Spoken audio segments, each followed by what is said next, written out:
Soyez bénis dans le nom précieux de notre Seigneur Jésus-Christ. Pourquoi ta vie tourne en rond jusqu'à là? C'est une question que le Seigneur Dieu te pose au travers de ces messages. Nous sommes dans Deutéronome chapitre 2.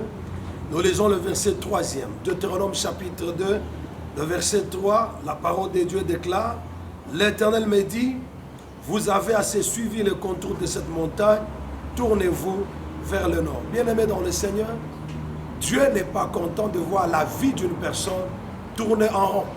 Dieu n'est pas content de constater le statu quo dans la vie d'une personne. C'est pourquoi il m'a mis à cœur de vous parler de quelques raisons qui font ou qui ont fait que ta vie puisse tourner en rond jusqu'à ce jour. La première raison qui fait que ta vie tourne en rond jusqu'à ce jour est que tu te contentes trop de ce que tu as et de ce que tu es. Dans la vie, il ne faut pas trop te contenter de ce que tu as et de ce que tu es. Lorsqu'on se contente excessivement de ce que l'on a, on va créer un blocage, on va créer un obstacle qui va t'empêcher d'aller au-delà de ce que tu es aujourd'hui et qui va t'empêcher d'avoir au-delà de ce que tu possèdes aujourd'hui. Donc dans la vie, il ne faut pas trop te contenter de ce que tu as, de ce que tu es, car l'Éternel Dieu te réserve meilleur que ce que tu as, te réserve meilleur que ce que tu es aujourd'hui. Et la deuxième raison, c'est que tu n'as pas encore pris au sérieux ta situation. Ta vie tourne en rond jusqu'à ce jour parce que tu n'as pas encore pris au sérieux ta situation. Bien aimé, lorsque quelqu'un prend sa situation au sérieux, il va constater que les choses ont tellement traîné dans la même position, dans la même dimension, il va s'efforcer, il va se révolter contre ta situation et les choses changeront. Et la troisième raison qui fait que tu tournes en rond jusqu'à aujourd'hui, c'est que tu penses que les autres, que les choses changeront d'elles-mêmes. Ça, c'est une grosse erreur que beaucoup de gens commettent en pensant que les choses changeront d'elles-mêmes. Bien aimé, sur la terre des hommes, rien ne change de soi-même. S'il y a un changement, le changement doit être provoqué par un mouvement. Un mouvement venant de Dieu, un mouvement venant de l'homme.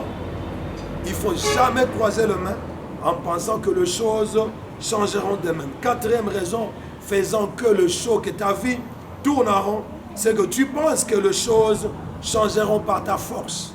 Tu penses que les choses changeront par ta force. Bien aimé, la parole de Dieu déclare que ce n'est ni par la force, ni par la puissance, mais c'est par mon esprit, dit l'Éternel des armées. Vous savez, l'apôtre Pierre, qui était un grand pécheur, à un certain moment de sa vie, il a pensé, il a cru que les choses pouvaient changer par sa force, qu'il pouvait pêcher des poissons par sa force. Alors il est allé pêcher toute la nuit, il n'a rien trouvé. Et le matin, quand Jésus est venu lui dire de jeter les filets, d'avancer en pleine eau et de jeter les filets, lorsqu'il a fait, il a obtenu une grande quantité de poissons. Il faut savoir que Jésus-Christ a dit que sans moi, vous ne pouvez rien faire. Sans Dieu dans ta vie, tu ne peux rien faire. Il faut associer Dieu. Bien-aimé, jusqu'aujourd'hui, tu penses que les choses changeront à cause de tes diplômes, à cause de ta beauté, à cause de ton intelligence ou à cause de ta sagesse.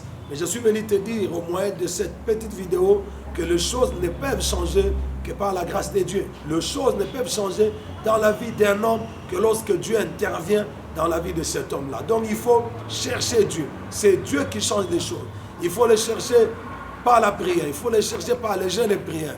Il faut les chercher en fréquentant une bonne église où il y a la vie de Dieu, où il y a la crainte de Dieu, où il y a la présence de Dieu. Parce que les choses ne pourront jamais, jamais alors changer dans ta vie par ta force. Alors il faut prier, il faut chercher Dieu, il faut aimer le Seigneur. C'est en l'aimant, c'est en le cherchant que les choses pourront changer dans ta vie. Le chose, pourquoi ta vie continue à tourner en rond, c'est parce que tu ne t'es pas encore révolté. Tu dois te révolter. Bien-aimé, tu dois faire monter dans ton cœur la rage, la révolte, la rage pour voir les choses changer, pour voir les choses s'améliorer. C'est alors que les choses changeront et que ta vie cessera de tourner en rond. Que Dieu vous bénisse, qu'il vous accorde sa grâce et qu'il souffle un vent nouveau dans vos vies. Au nom de Jésus-Christ. Amen.